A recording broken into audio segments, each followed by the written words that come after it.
So, yes, my name is Chastity Pratt, and I am from Detroit. Anybody from Detroit been to Detroit? Been to Detroit. So, how do we say hello in Detroit, Tammy Turner? What up, though? What up, though? So already you've learned something. If you go to Detroit, if you meet a Detroiter, you say, what up, though? So, yes, what up, though, MIT. Thank you for having me today. Initially, I wanted to call this discussion Collaborate or Die. How multimedia collaborations are saving journalism, but I thought that was a little too dark. Maybe even a little bit hyperbolic. But really, though, the fact is the financial crisis that's happening in legacy journalism is giving birth to a lot of innovations. And multimedia collaboration is but one of those. What I learned in this multimedia collaboration landscape is that in order for us to imagine like our next future, what we want to do next in journalism or in storytelling, we really have to examine the present, right? We have to sort of check the compass and refresh our memories about how we got to where we are today so that we can take the lessons from today and get us to tomorrow. I don't know, right now around the world you have journalists who are working together, journalists who are from competing outlets. And when I say journalists, I do include documentarians and filmmakers from competing outlets working together to create content. And a generation ago, you would not have seen that. Not in a million years, but that's what's happening now. I want to welcome to some of the Neiman Fellows here. Raise your head, Neiman Fellows. These are my background singers. Thank you. No, really, some accomplished, world-renowned reporters who are also at Harvard. You guys chime in if you can, when you can. I really want this to be an interactive discussion. Do we have documentarians here, filmmakers? What are we studying here? Just shout it out. Documentary? I do make documentaries. Yes. Documentary, film, journalism in general. Historian. Alrighty. Welcome. Thank you. But no, I really want this to be a discussion so that if you have some questions, some concerns, if you want me to slow down, repeat something, if you want to challenge my thinking around something, please do. Be prepared. I like to debate. And Neiman's jump in with some of your expertise. I want everyone to really learn from all the experience in the room because what's happening now is really telling. So again, when we talk about multimedia storytelling and collaborations, what we're seeing is audience growth. We're seeing Pulitzer Prizes. We're seeing Emmys come out of these collaborations of outlets working together like they never have and never would have thought of doing in the past. So these here, my fake newspaper, these very real stories represent the topics that I want to cover today. And let me just get started. Okay. So what we're going to do today is we're going to discuss how multimedia collaborations are trending in this country and across the world, really. Digital, print, TV, radio, and documentary. Talk about the interconnectivity between form and function. This is where I expect you guys to really get into it. Does the media or technology that you have access to determine the story that you do or the other way around? I also want to talk about once you have a story, look at where your audience and character fit into the storytelling process. So throughout this discussion, I want to talk about storytelling in general and the real components of that, but then also talk about how working with multimedia collaborations is important as well. And then just so that we have a practical understanding of how these collaborations work, I'm going to review the Maria Juarez story step by step and talk about how we used the process to select the media, the staff, the outlets to tell Maria Juarez's story in Detroit and everything from beginning to publishing. That's going to be kind of like a case study to bring together all the topics and the theories that we're going to discuss.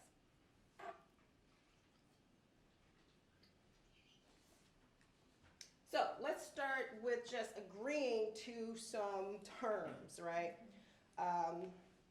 What is multimedia? When I say multimedia, what are we talking about? The use of a variety of artistic or communicative media. That's what our friends at Merriam-Webster tell us what multimedia is. We know that. I just want to make sure that we have an agreement of the terms. Collaborative journalism. I want to spend some time here. What is collaborative journalism? Executing journalistic endeavors using a cross-entity approach. This definition comes from our friends at the Center for Cooperative Media at Montclair State University. Raise your hand if you've heard of Center for Cooperative Media.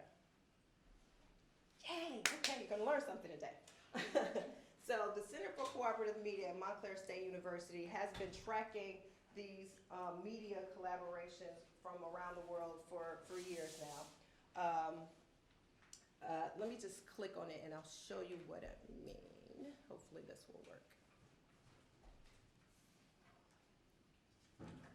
All right. So, the premise of what Montclair State is up to is, the premise is that news organizations can accomplish things by working together that no individual organization will be able to achieve on its own. So what they've been doing is tracking collaborations between media outlets through this database. Now, what we're talking about is TV, radio, podcasters, social media, documentarians, co-creating content. And what they found and what they're recording here is 215 examples of collaborative or cooperative media working together. And we'll get into the different varieties, ways, financing, benefits, problems, pros, cons of that. But if you look up this database from Montclair State University on your own, you'll really get to a flavor of what's going on. Excuse me, Chastity, when is that database from? This is Montclair State University Center for Cooperative Media. Yeah, but what is when this happened? This is, I think this database is 2 years old. Okay. This is 2 years worth of data that they've covered. I mean, it's self-reporting, because the truth is we don't know how many of these collaborations and cooperative are out here. Only if you know about the Center for Cooperative Media and to go here and put your information in it. That's the only way they're able to collect it. So there could be lots of other co-ops where journalists and filmmakers are working together that we just don't know of. But we do know that at least 215 of them have put in this database what they do, who they do it with, how they do it. Here you have your project name. Anybody from Ohio here? There's a collaboration in Ohio called Your Voice Ohio. There's a project website. The organizations include the Youngstown Vindicator and some others. So what they're collecting here is the name of the organizations that are taking part, organization involved in the collaborations, and then they're saying what non-news organizations are involved. Maybe these are documentarians or filmmakers. What type? There's 6 different types of collaborations. We'll get into that.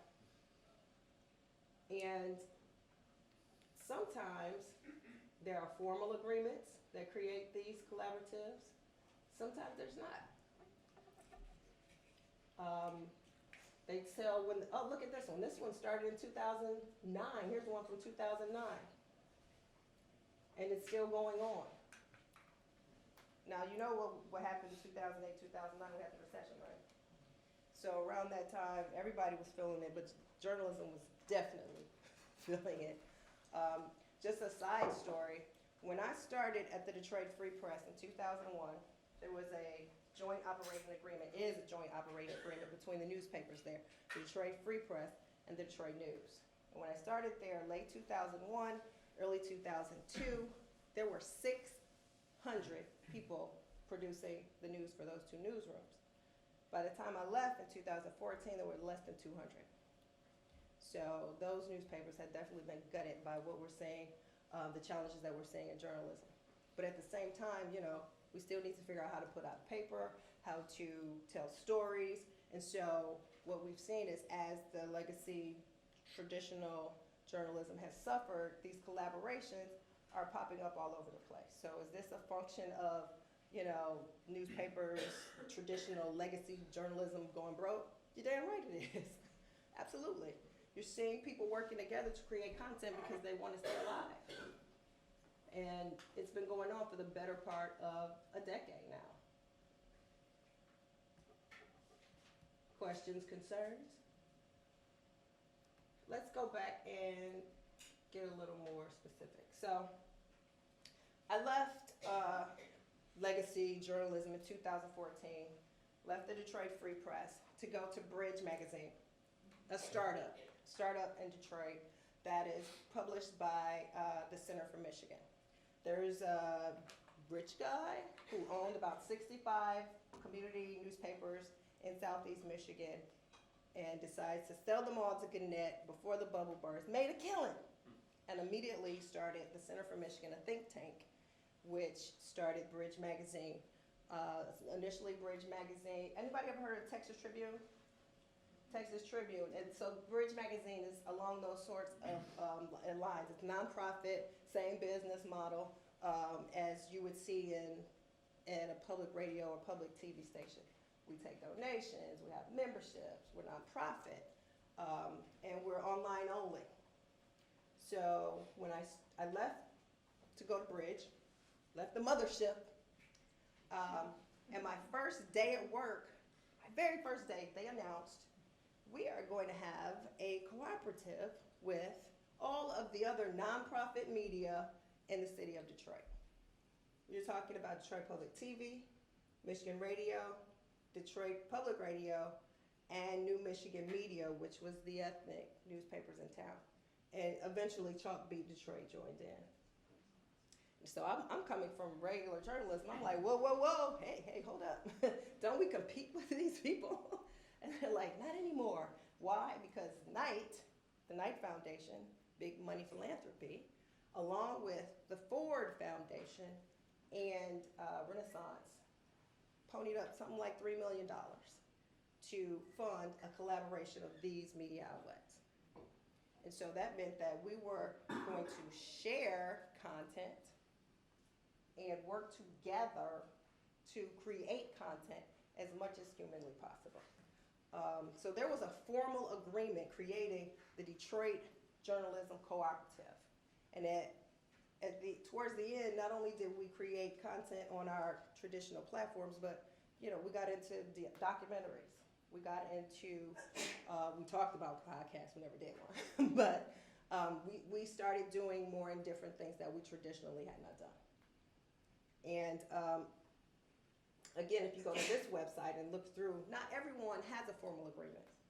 There were times when working within the Detroit Journalism Cooperative where we would do one-offs with other media.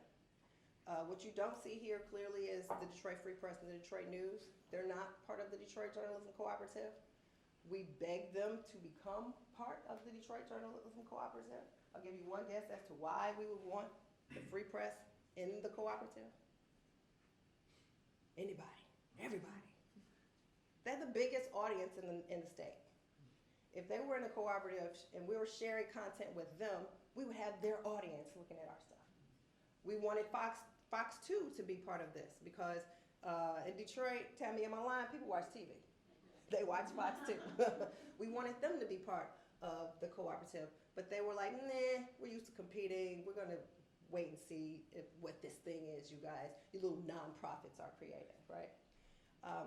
So initially, our first cooperative story was to cover the Detroit bankruptcy.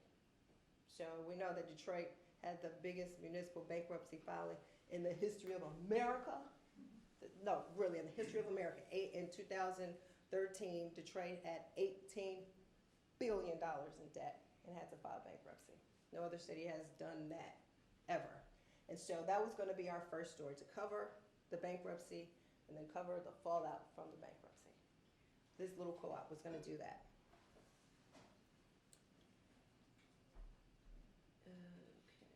What's my little thingy? Questions, concerns? Okay. So, backing into this, unpacking it a little more. Multimedia collaborative journalism employs journalists from different entities to do stories or research in a variety of different formats.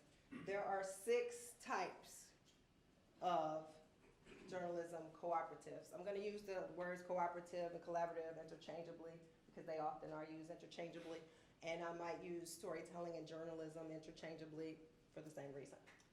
So the very smart people at Neiman Lab did a write-up about journalism co-ops and found that there are 6 types. Again, this information is from the Center for Cooperative Media at Montclair State University.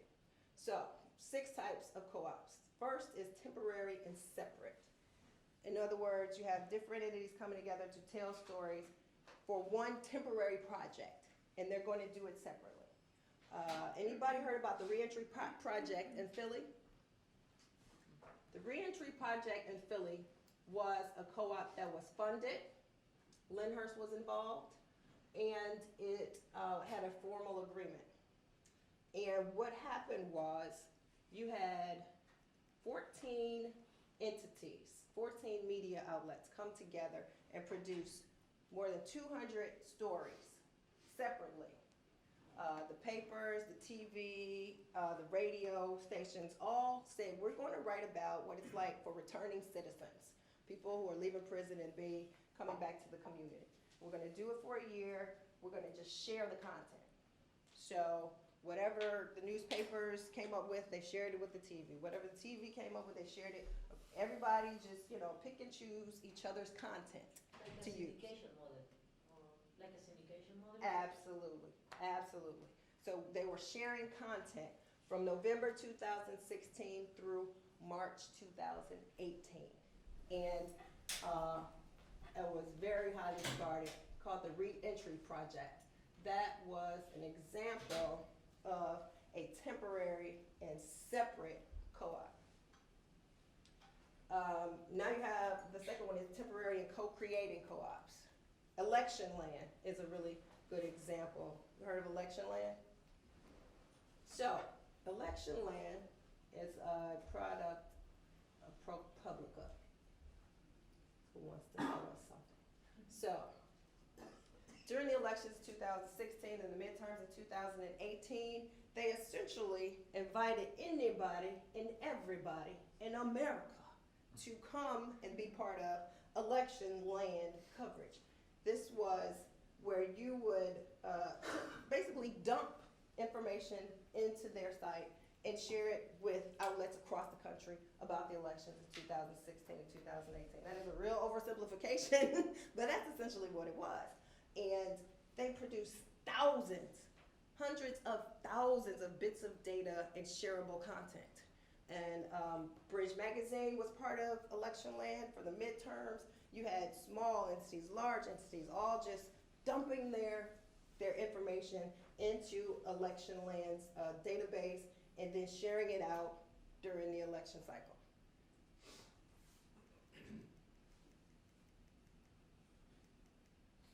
Some examples.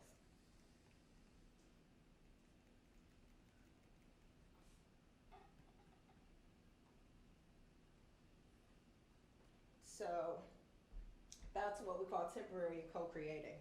Working together, create things, but it's temporary. They did it in 2016, 2018. I'm expecting them to do it again in 2020. A lot of the stories in 2018, as you could imagine, were around voting rights and voter fraud and safety issues of that nature. Now, another type of co-op we have is temporary and integrated. Panama Papers. Now, I know you heard about the Panama Papers. Help me out here.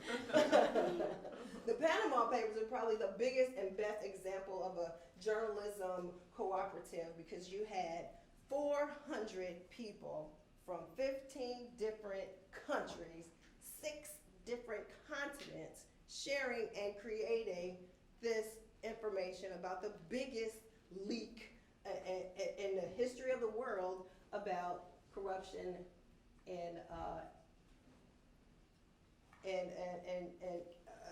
it was huge. They won the 2017 Pulitzer for explanatory journalism, and they were a finalist for the 2000 Pulitzer in international reporting.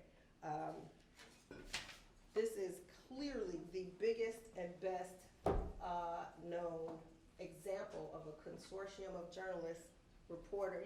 Everything. You have every kind of journalist and storyteller in 6 different continents sharing this information, co-reporting stories about the offshore finance industry, and the initial leak came from, was it the BBC that first? Was it BBC that first? The BBC was there, but I don't know if they were the first. Okay. BBC was definitely involved in the international consortium of investigative reporters and taking all this information that was leaked out, sharing it with journalists around the world to continue the investigations into all these different entities that had offshore banking corruption going on. And again, they won the Pulitzer and they were a finalist for another one. Wasn't one of the reporters assassinated at the scandal? Yep.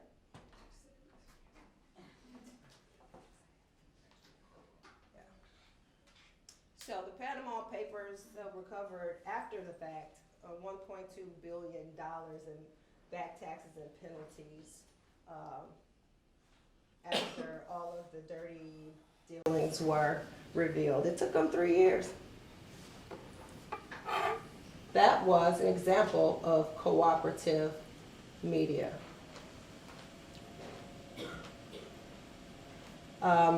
Another type of co-op is ongoing and separate. So that would be like your USA Today network. They own hundreds of newspapers and they share information, but they work on it separately. They're all part of the larger USA Today network, the Gannett network. I used to be part of, the Gannett machine at the Free Press, and of course, other newspapers in the whole family would get your content and use it. That's cooperative, but it's sort of, in the family, so that we don't really think of very much as anything new. Another type of... Chastity, I can speak to that a little bit. Go ahead. So it's not really ongoing, it is ongoing and separate sometimes, but actually I'm from USA Today. So we're doing a lot more integrated now, so where we're actually sharing reporters, sharing editors across properties, which is new since you left. it's been the past 2 years-ish that we've really emphasized that. And again, it's like Chastity said, it's a resource issue. It's like when you're spending, months on these big investigative projects, it's just... You need the personnel. Yeah. You need the personnel. Yeah. And actually, let me back up a little bit. When I was at the Free Press, I worked on the cheating story. Remember that? Yeah. And that was probably one of the first times that USA Today really dug into their newspapers around the country and pulled out some of the education reporters to help report a USA Today story. Yeah, and that did huge numbers. Right. Yeah. So that we did an expose on test cheating, on standardized tests. That was probably around 2013, but then it petered out, and now it's back. Yeah. Because it's a personnel issue. Everybody needs the personnel.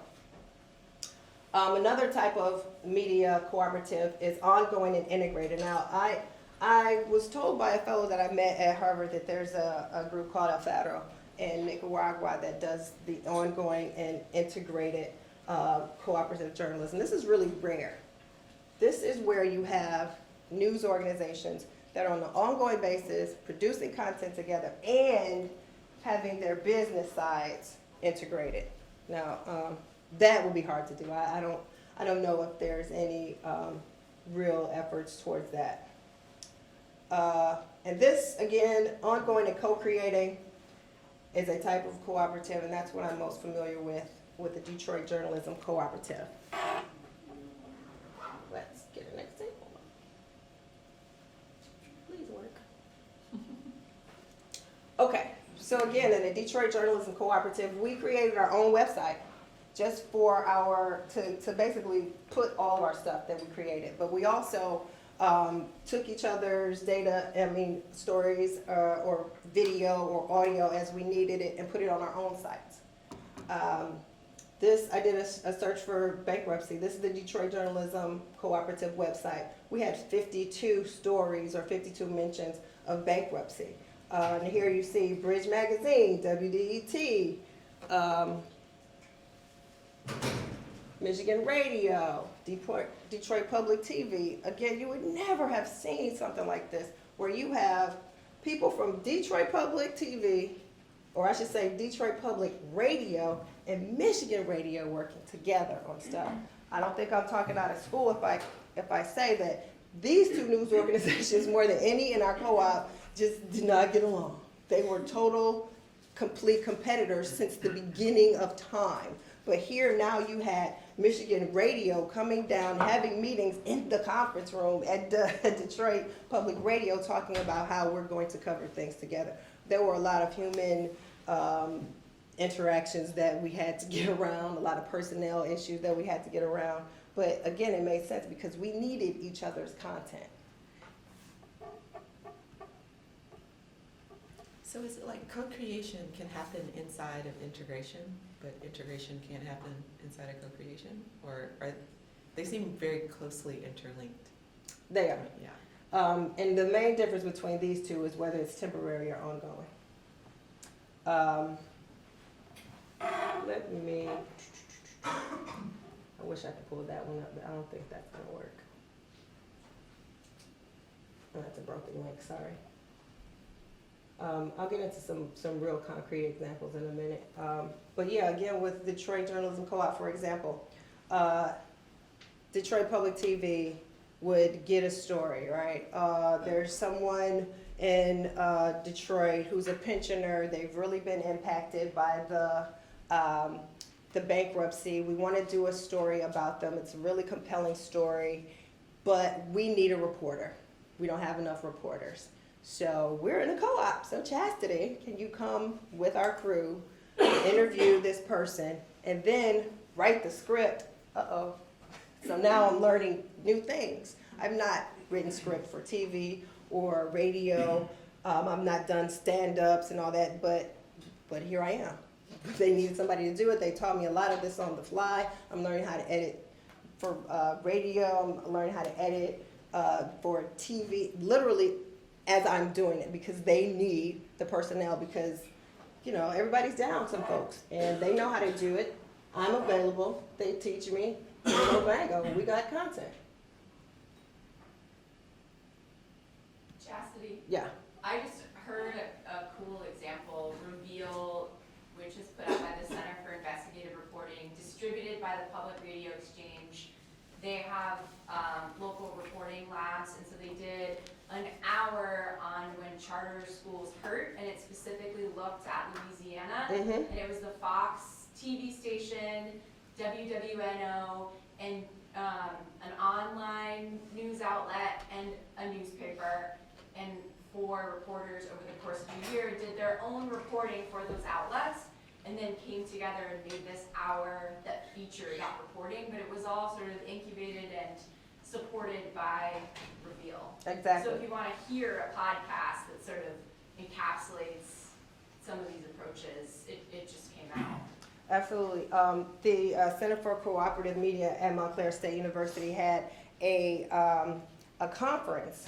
I think this was their second one. They had a conference in the spring. There were a couple hundred people there, and all of them telling stories like that. Reveal was there. I think ProPublica was there talking about their election land. We were there talking about the Detroit Journalism Co-op. This is growing because journalism pools are shrinking, and it just makes a lot of sense to do it. I just had a question about how your cooperative impacted the Detroit Free Press.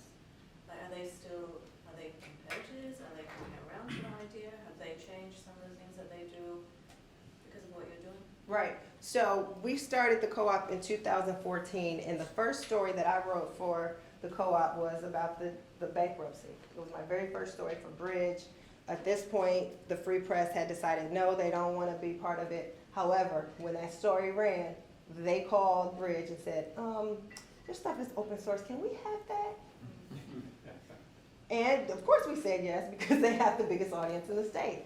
And then from there, during the 2016 Detroit school board elections, we had 70 people running for school board in Detroit that year, because it was the first year that we were getting an elected school board back after many years of state control.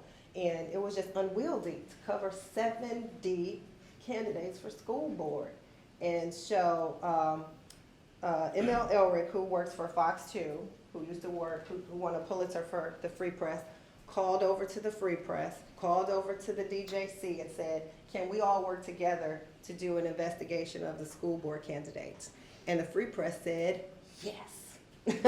So when they, in instances when they found it was beneficial to them, they would come to the DJC or they would agree to share content, but they haven't agreed to be a full-on partner. And I mean, that's problematic for me, because I feel like, you know, you're just picking and choosing.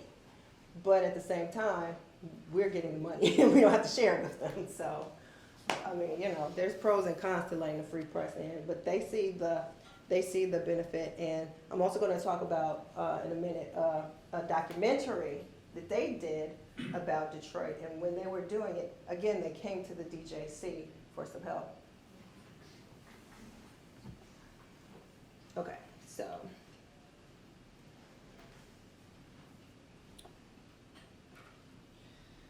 All right, so what we're all here to talk about is what can media cooperatives, collaboratives teach people like you who are creating content for the tomorrows. First off, I hope that you understand that we are all better together, unfortunately, because of what's happening in media. A lot of us have gone from being competitors to co-workers.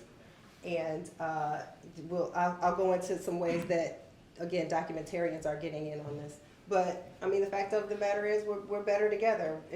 Audiences also like these collaboratives and cooperatives.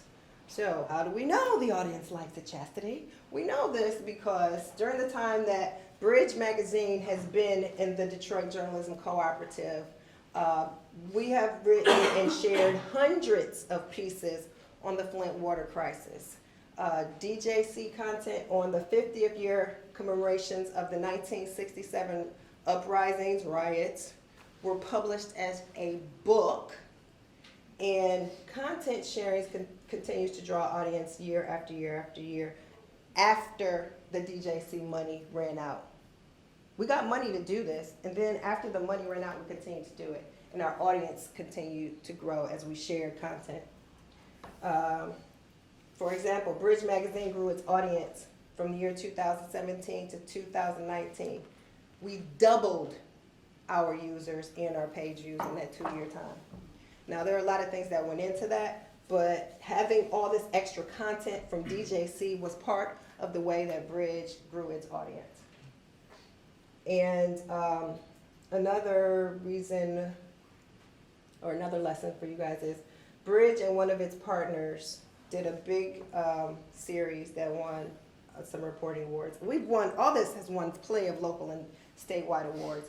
But I want to talk about this one in particular for a second.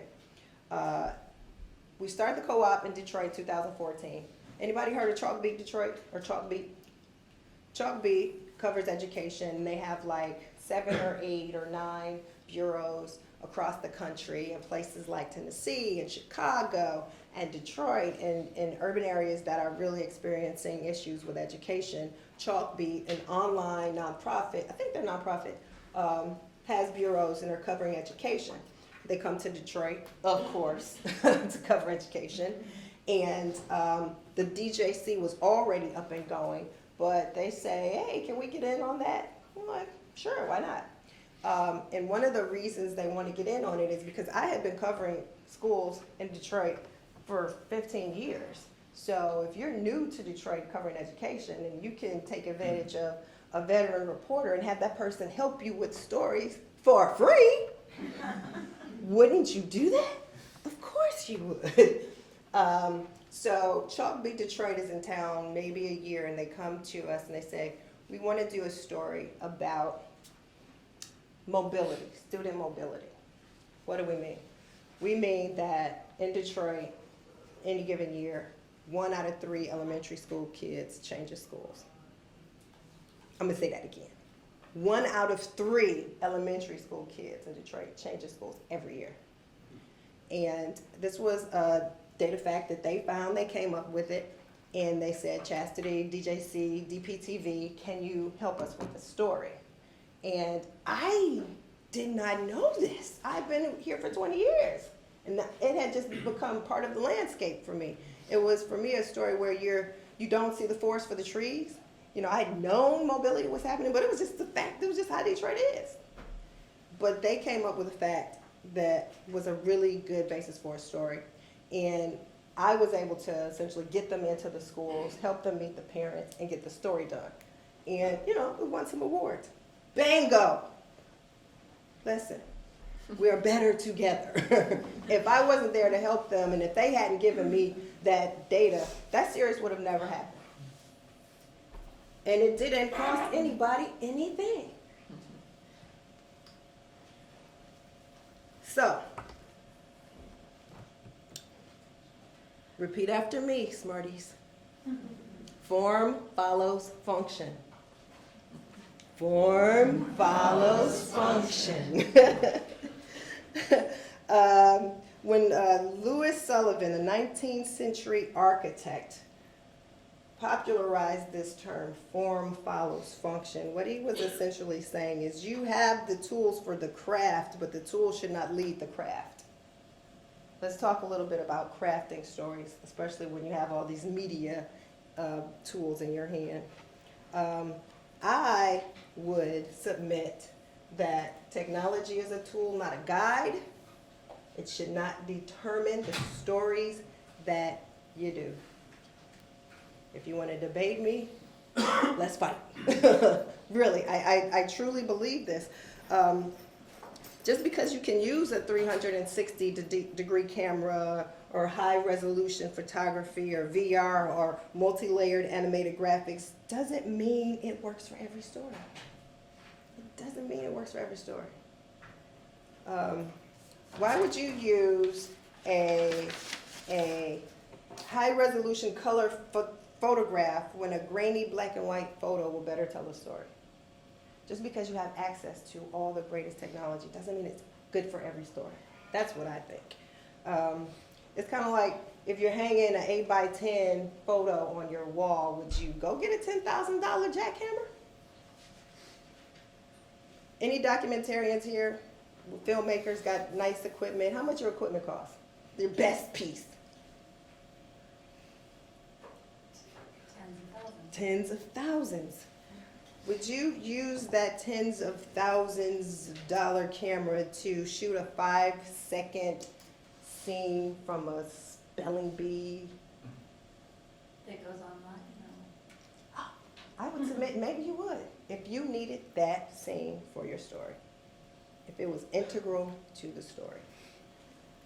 So when we're in these cooperative, we have at our disposal everybody's resources, but everything isn't for every story. I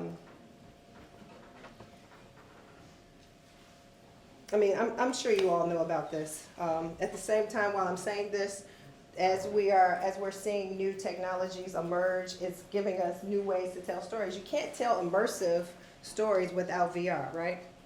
So when you have VR, it gives birth to a new way of telling stories. But I would submit that form follows function. Virtual reality, augmented reality, 360 cameras, all of that is good and useful, especially in multimedia co-ops, but it's just tools.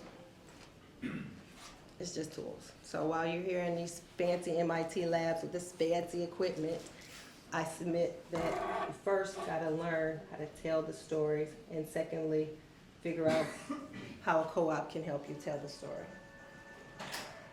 So I'm gonna give you some examples of how DJC chose the stories first, and then we chose the media that would best tell the stories. So the 1-year anniversary of the Grand Bargain, the Detroit bankruptcy, included all of the DJC partners going out and doing separate coverage, but it also meant reporters did joint commentary and analysis on TV and on radio and at town hall meetings. And I hope this link is not broken. Damn it. Broken link. Sorry.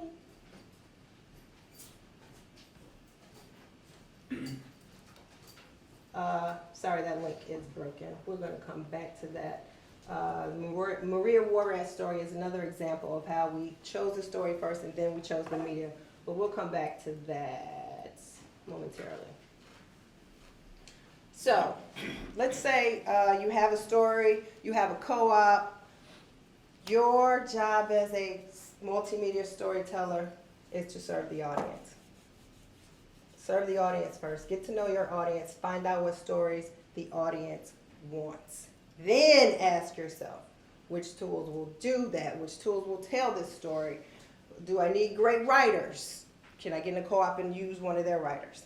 Do I need bullet point charts? Do Bridge Detroit office has a data reporter. A data reporter is like a gold mine. Very few newsrooms, very few storytellers have access to a data reporter. Bridge has one. So he was infinitely useful to all of our partners because he was able to not only gather hard to find data, but he was able to turn it into charts and all the bells and whistles graphics that everybody likes to see.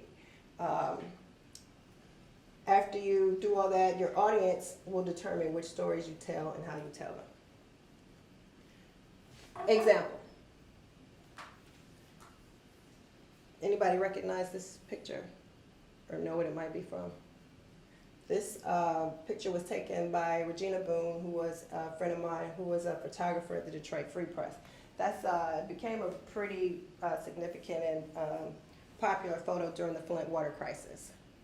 This was a little boy who was covered in sores because the water was contaminated, as we know, and his body was just covered in rashes and sores.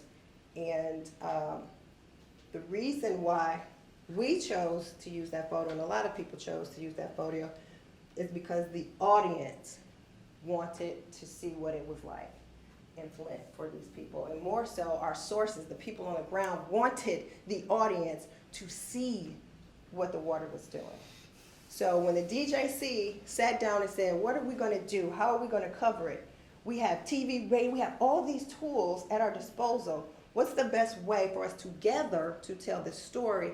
We decided the most important thing was visuals.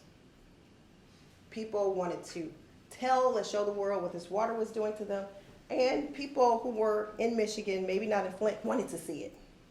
Just show it to me. It got graphic. It got way worse than that. But that's how we looked at the tools that we had, looked at our audience and what they wanted to tell the story. What else did we do? We knew that even though we had all these resources, we weren't daily reporters. We weren't every day covering the Flint water crisis.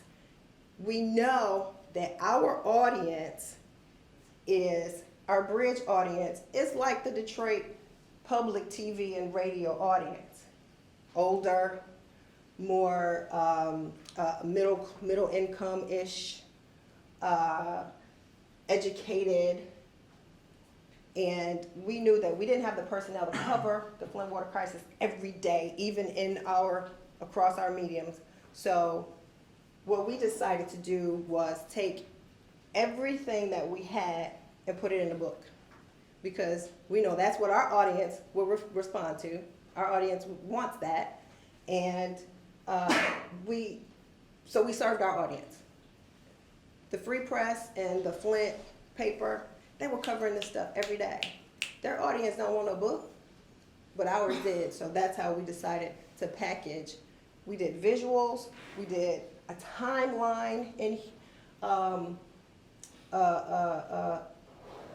we did a lot with what our audience wanted. This also, changing gears from the Flint water crisis, this is another book that we did called The Intersection. Again, we knew our audience would respond to a book. We took everything that we had about the uprisings in the city of Detroit 50 years later and put that in a book. So we're looking at our audience and responding to what they want.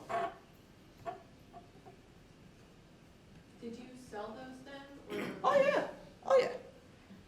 Well, then- Were there books in a bookstore? Or Amazon. So you sold that they were Kindle or they were digital books? I do believe that Poison on Tap is the name of the book that we did about Flint. And I do believe that is on Kindle.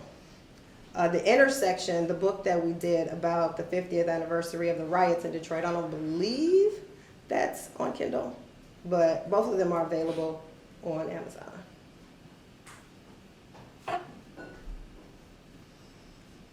So yeah, the book that we did about Flint is called Poison on Tap. And how did it sell? Do you know numbers?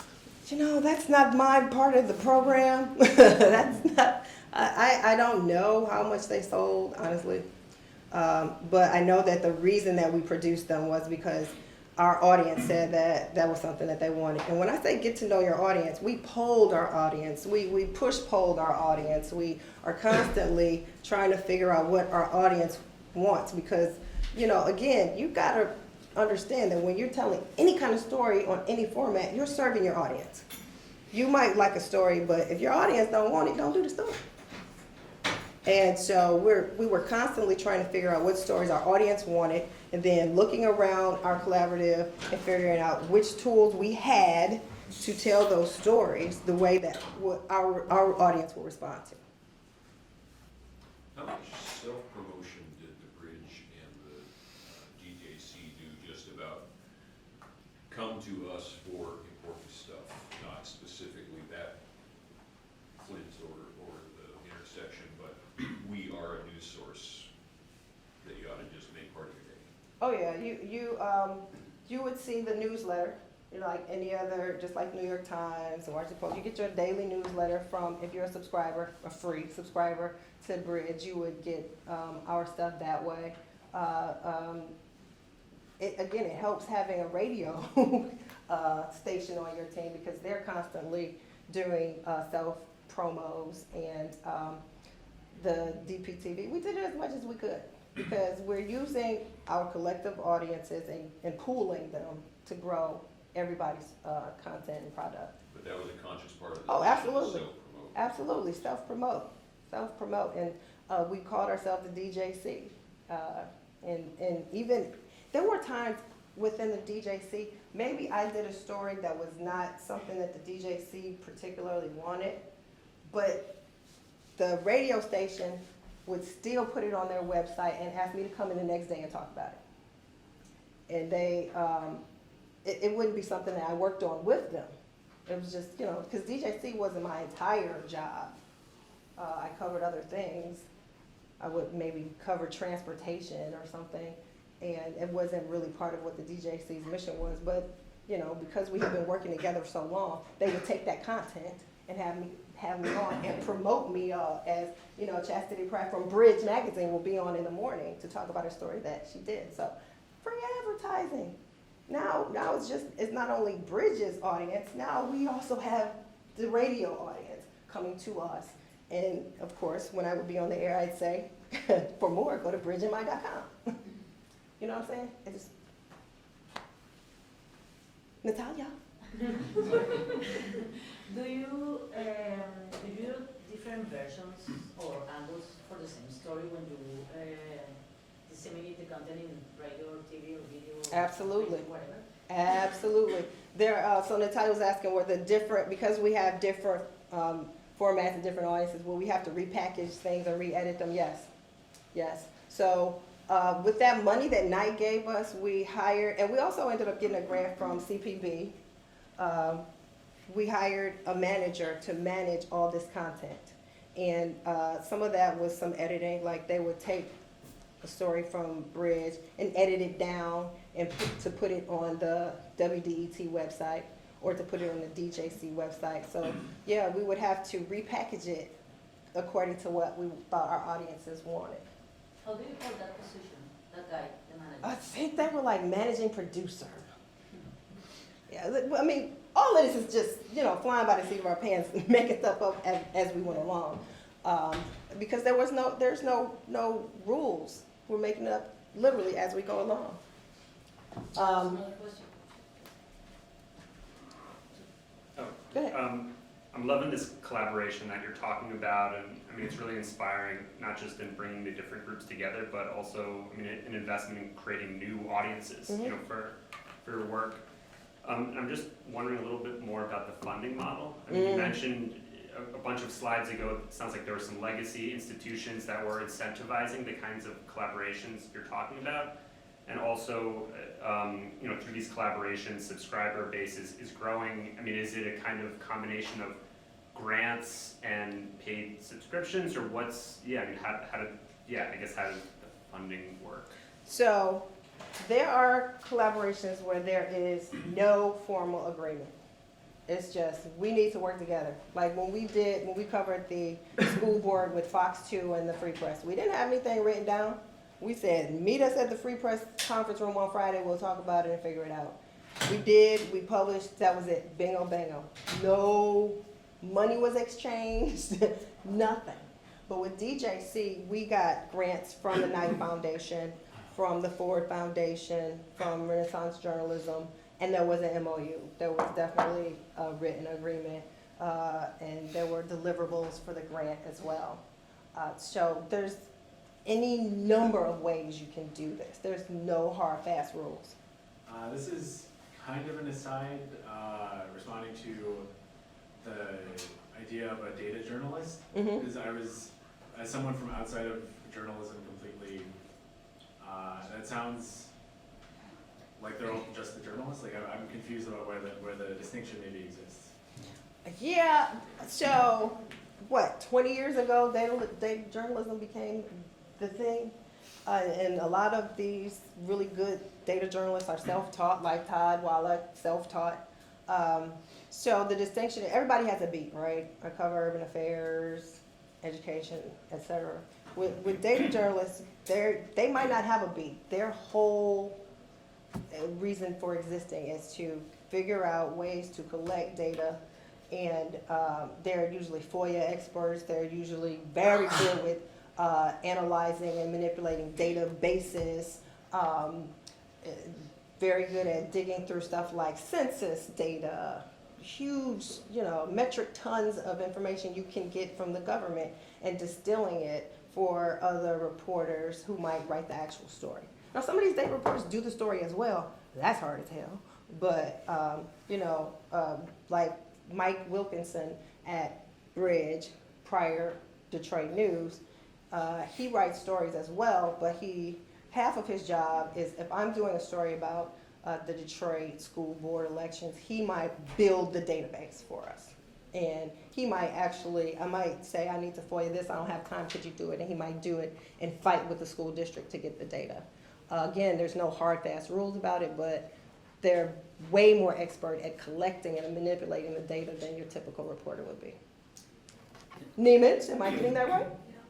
Can I just follow up on Yeah. that? I've been wondering also about the relationship between storytelling and data to set the universe and to know significance. Do you all also subscribe to and have cooperatives to outlets like Track? Do you know what Track is? Y'all know what Track is? No. Nobody here knows what Track is. So it is a data production. It does systematic analysis of what the Justice Department does, who prosecutors are across the country, what kind of lead sentences they have, what's happening with immigration. It's produced out of Syracuse University. It's also a nonprofit led by a former New York Times journalist, David Burnham. Some of you know that name. But there are sources like that that are trying to get journalists to use data more systematically than just a single data person at a single journal or something. I would guess that, old school reporters like myself probably wouldn't take advantage of that because I want to do it myself. I want to crunch the numbers myself or have the guy that I know crunch it. Maybe use some of that data and source it back to track, but if they're doing extensive data crunching and things, I could imagine there are a lot of legacy journalists who are like, I don't know, I can do it myself. Thanks, but no thanks. They've been in court an awful lot for FOIA stuff to get the data. Hey, I don't doubt it. I'm just, Excuse me, what is the name of the project or? track. Track, T-R-A-C.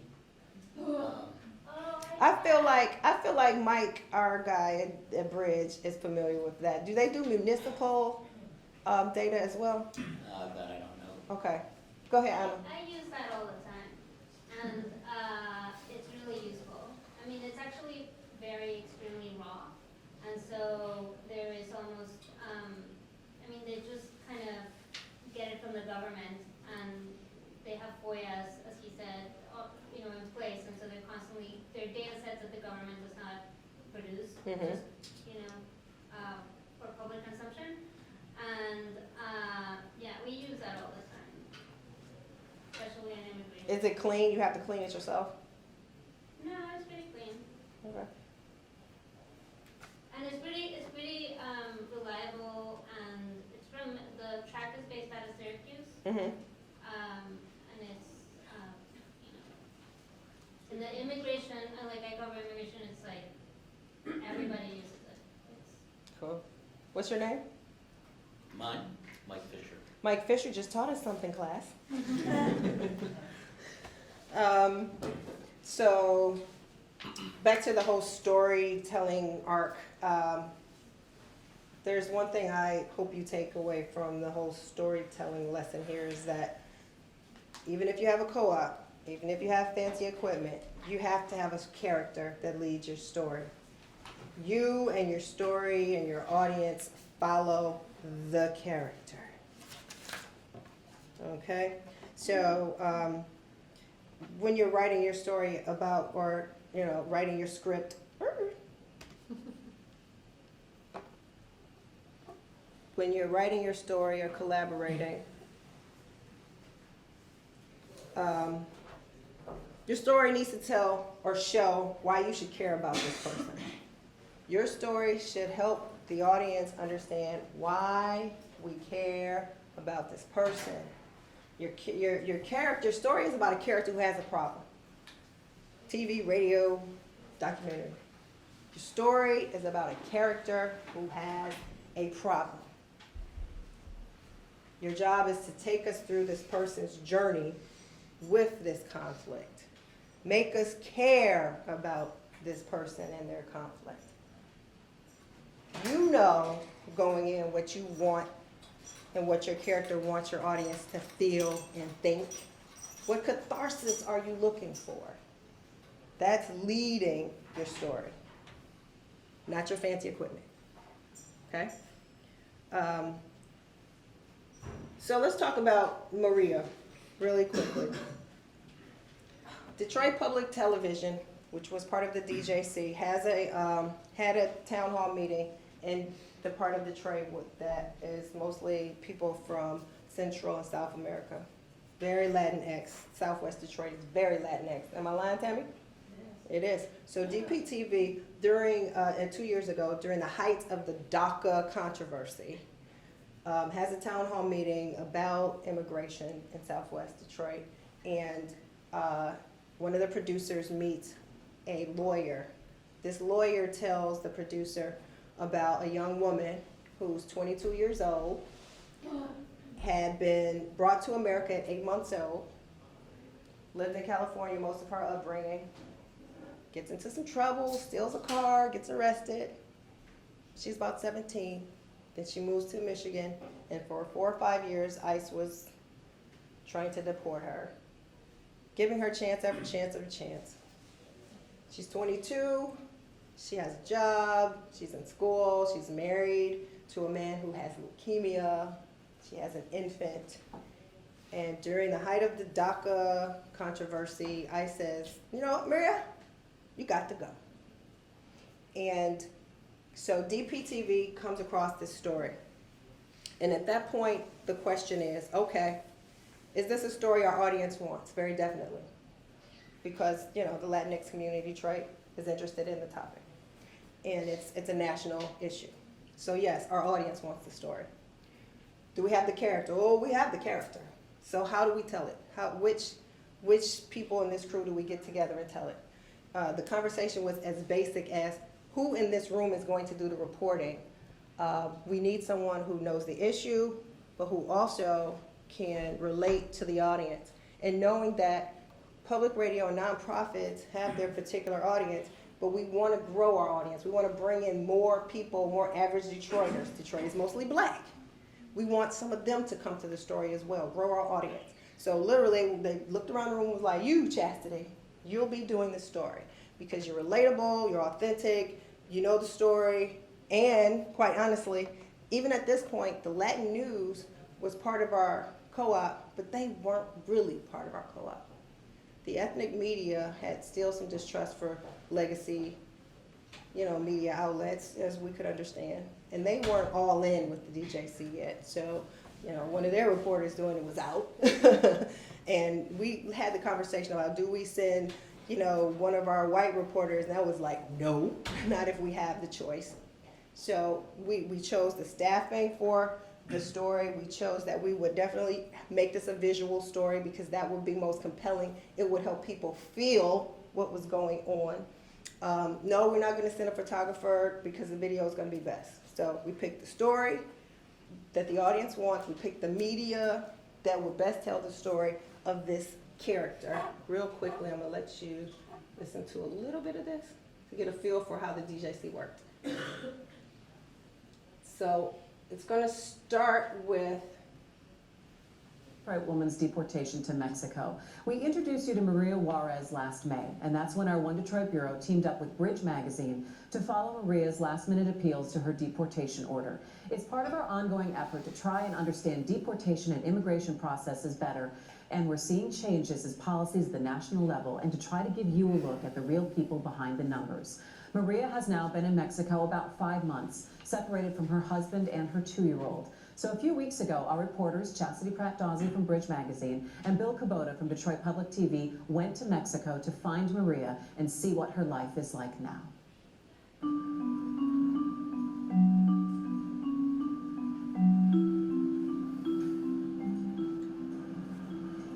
We're in Salvatierra in Guanajuato, Mexico, following the story of Maria Juarez, a 23-year-old who lived most of her life in the United States.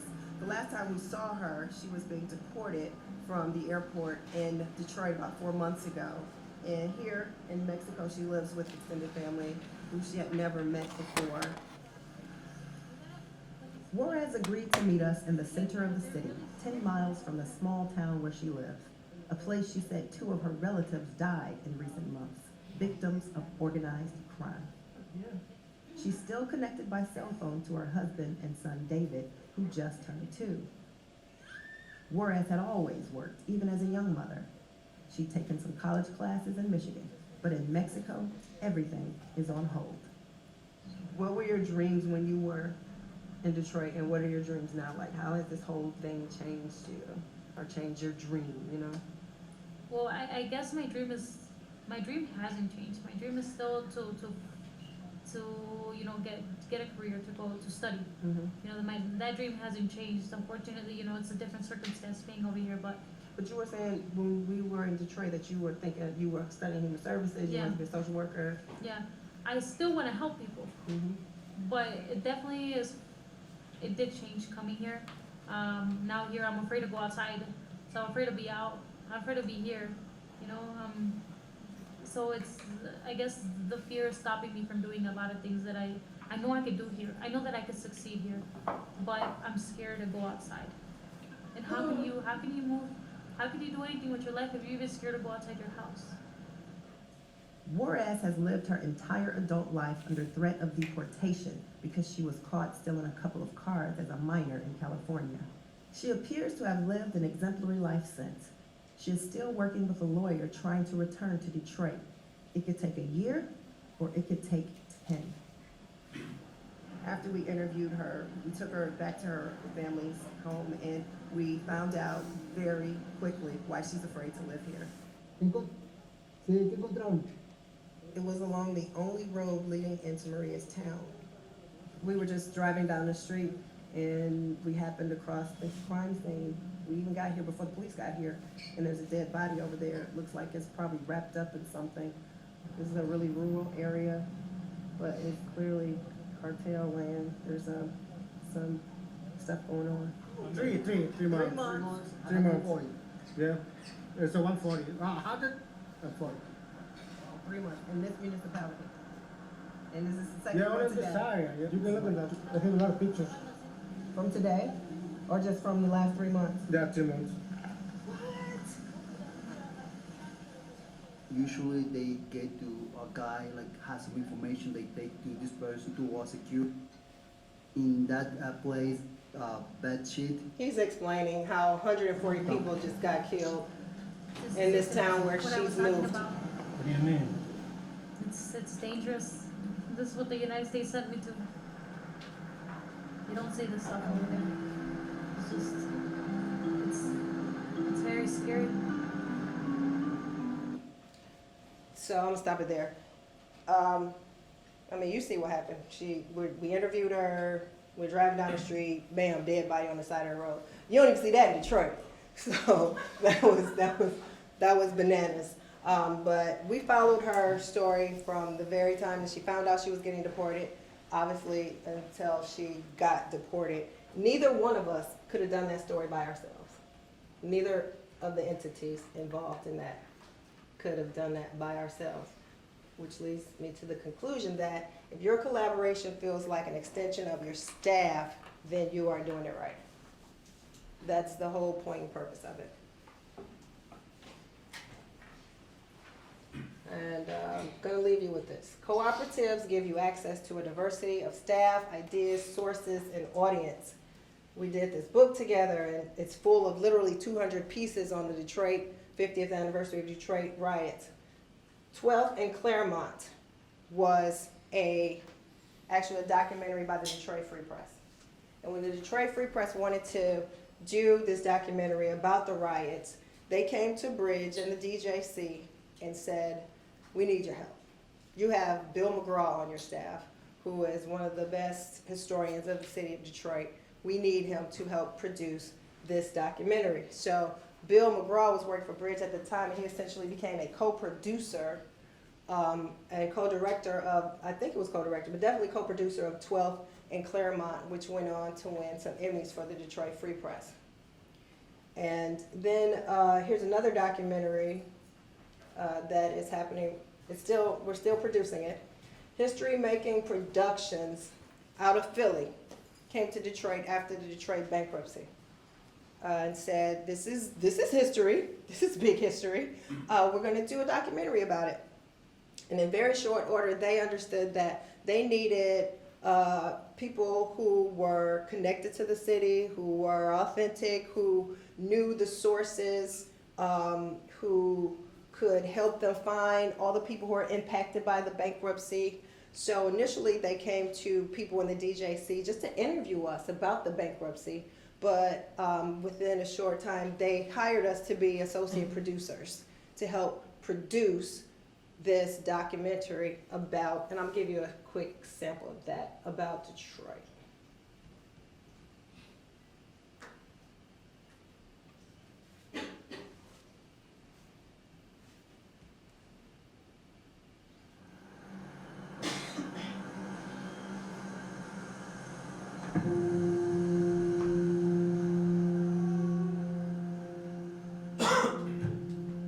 If you never slid down the giant slide on a potato sack, then you may not know my Detroit. If you've never eaten a coney at 3 a.m., you may not understand why. It doesn't matter how many games we win or lose. We wear our D hats and tats year round. Our streets were built to the rhythm of a hand clap sound. Rebellious cities have never had it easy. Innovative freeways aren't always paved in gold. But that thin strip of M8 we call the Davidson is a conduit to every future highway in our nation. Detroiters have always kept this country moving. Revolutionary people don't always get good press, but it is in our DNA, in our bloodline gift to survive. When the surface of your skin has potholes, blasting temptations records through your pores, when your fingertips are blessed by international water, and you are now under the world's media microscope, constantly checking your arms for track marks and close-ups of how you look once the high is gone. You are simply one city, built above crystals. You are the river of freedom. You are the tenacity of Malcolm, the truth of Sojourner.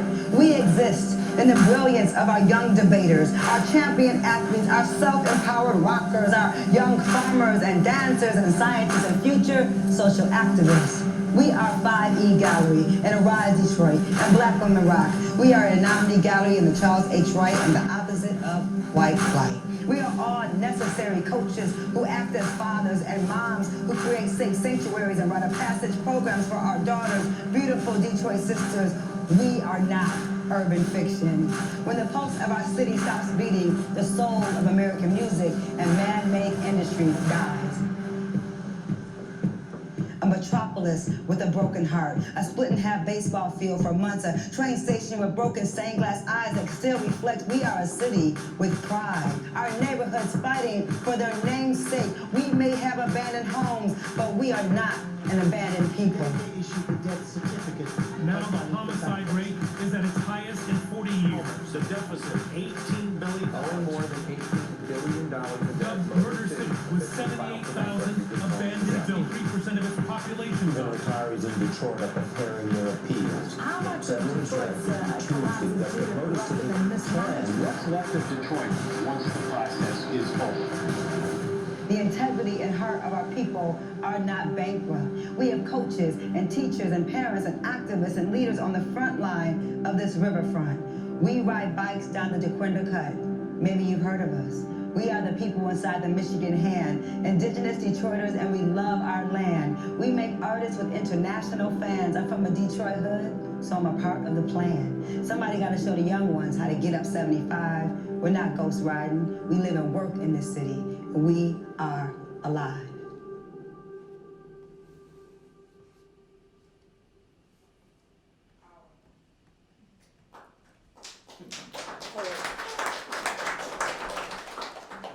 How do I get out of here?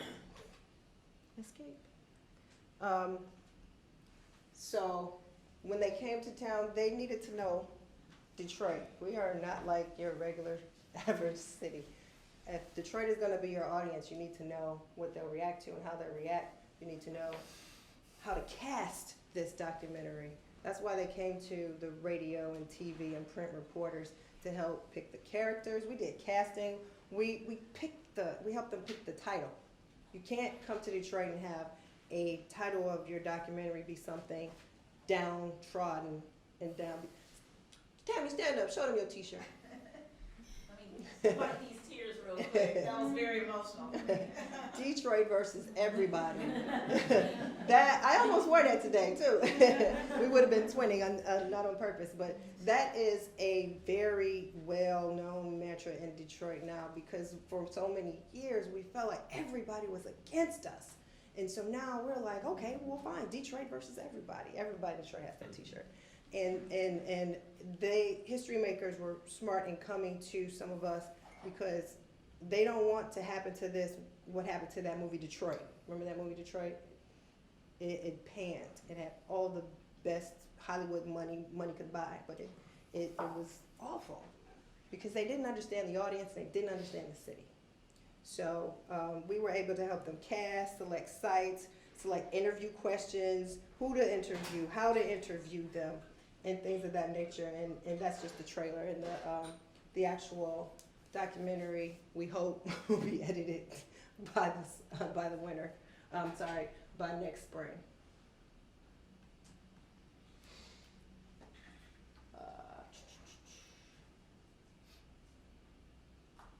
And there we have it. Multimedia storytelling in a very, very condensed version. Questions, concerns, refutations. I was just wondering if you could talk a little bit about the structure of the DJC, like organizationally, you've talked about we make decisions and whatnot. I'm wondering, is it a council where members from each of the member organizations sort of have a decision-making body, or are there actual employees of the DJC, or some combination of both of those? By we, I don't mean me, because I don't boss anybody. I'm the help. So yeah, they're a leader from each of the entities. So from ours, it was our Detroit bureau editor, and then there was a producer from Detroit Public TV and a producer from radio, and everybody's sent into this small cabal of leaders, their own representatives, and they would hashed out, the grant application stuff and the MOU and how everything would work. But when it came time for, we met bi-weekly to talk about stories. We would literally sit around like you would expect a newsroom to sit around. What are you working on? What are you working on? What are you working on? And when can we expect to have that dumped into the common pool for everybody to share and show up on the DJC website? And then we, in those bi-weekly meetings, you have the leaders, you have the managing producer, and then sometimes you would have staff writers or photographers who are going to be working on stuff together, sitting in those meetings, talking about what we all were working on separately that we could share and what we would be working on together.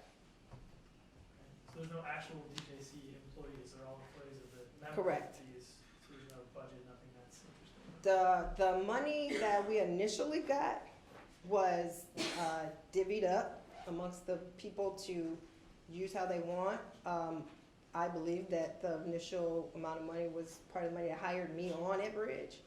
The interesting thing though is it was a 5-year grant and it ran out at the end of 2018. And for the whole year of 2019, DJC has continued to meet. The partners have continued to share content and work together on things without any money. This is the night money you're talking about? Yes, that night money ran out. However, we have been working on a new iteration of the DJC. Now that we see how it worked and Knight got a taste for what we could do, they encouraged us to do more and better. So we got an approval of a grant to continue our work, but now we are calling it, instead of DJC, we are creating or expanding the Detroit Bridge office, and everyone is going to work within the context of that. So the Detroit Bridge office, we hope it's going to be hiring more staff who look like, talk like, know Detroit, to cover Detroit more comprehensively together. So yeah, we're doing more with more night money. So I guess kind of a follow-up on that. My newspaper has always rejected collaborations because they believe it diverts resources from the paper itself, right? So I just wondered, you mentioned you guys ran out of the grant money, but on the positive side of the ledger, was there any kind of accounting that you ever did in terms of, how much audience had grown, or, how that workload, like, was there a gap in the workload, or was the stuff you produced sufficient to plug that Double gap? dipping. Yeah, how did that work out? Or So, did anybody look? no, definitely. I mean, Bridge is a startup, so we live by the click. We die by the click. So we're definitely counting clicks and counting new users and counting new page views. Got some grant money to actually hire an audience growth management staffer whose whole job is to measure growth and how to continue to grow Bridge and DJC, and that content was definitely part of it. Again, from 2017 to 19, Bridge's audience grew by 100%. 100%. We went how from. about the audience of the contributing organizations? Did you audit that? It is part of the report out for the grant. I would be speaking out of turn if I tried to tell you what those numbers were. But, and that is part of the reason I believe that some of the legacy media didn't join in, because we would say, yes, you can have this content, you can be part of it, but you gotta report back the clicks to us. We need to know that. And they're like, it's too much trouble. You know, some of the, I don't think that it would have cost them very much to do it. They just didn't want to. Good question. You mentioned in the beginning there's a list of other collaborative media efforts, but are you aware? Is there this level of collaboration in other major cities in the U.S.? Or are you guys singular in this way? What organizations? We are not singular. I think where Tennessee go. She mentioned the Reveal project in Philadelphia. That's an example. Philadelphia has been celebrated over the past couple of years because Lyndhurst was involved giving a lot of money and being a resource there. And Knight loves everything that's happening with collaborations in Philly. If you have some time, look at what they're doing. They have more entities. We had like 6. They had like 14 involved with their reentry project.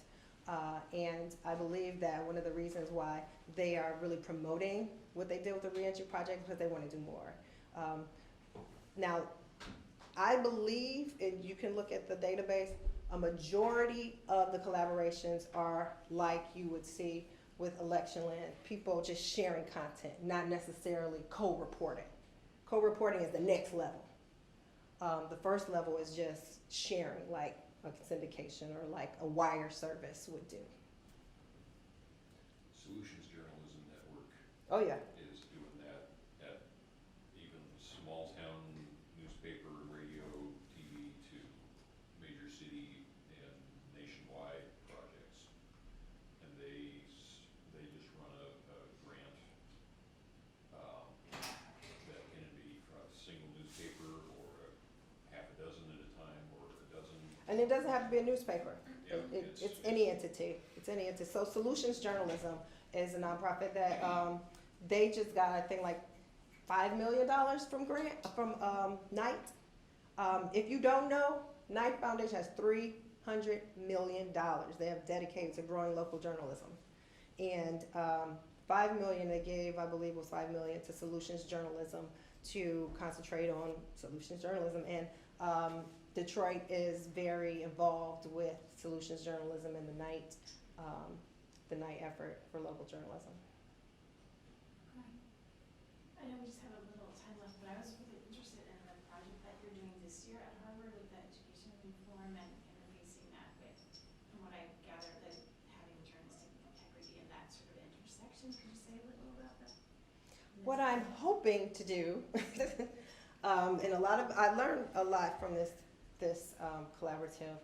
I'm launching a journalism co-op that's going to look at separate but unequal conditions in our schools, with the end game being promoting education finance reform.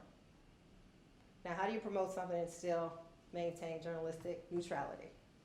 It's possible. The Marshall Project, we've heard of the Marshall Project?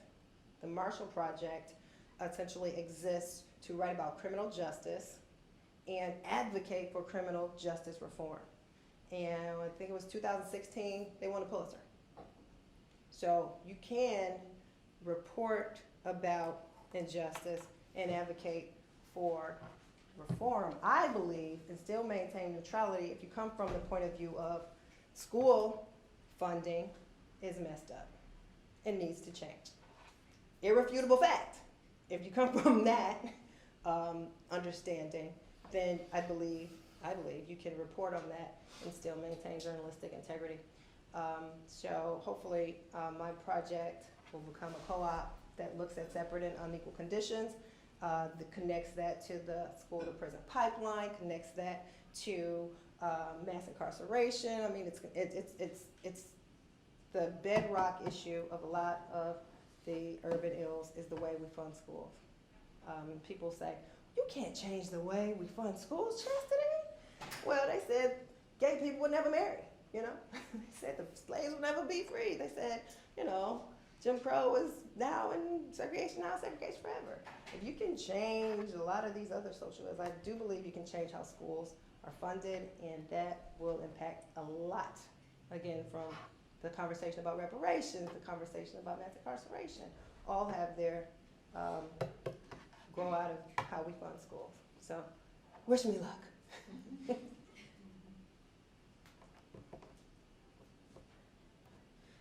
You talked a bit about the kinds of storytelling forms that are emerging from the collaboration and, you know, the form following the function and the sort of the character-driven story. I mean, from these collaborations or intersections, are you seeing, you know, certain kinds of stories being pursued more than others, say, like audiovisual storytelling or documentary? Are there sort of new forms and you know, popular ones that are emerging and others maybe a little bit more de-emphasized? Just through my work with the DJC? Yeah. Again, just following what our audience wants. I'm not a big podcast fan, but apparently the NPR, PBS audience is. And so we've had discussions about if we're going to expand this Detroit office into a bigger, better version of the Detroit DJC, are we going to do podcasts? I think that's something that we're looking at that we never looked at before, and we're looking at it because our audience is interested in that. You know, they want to have a podcast where Stephen Henderson or someone else in DJC goes at length rather than, you know, little spurts about topics. So that's, again, form following the audience. So that's just one example.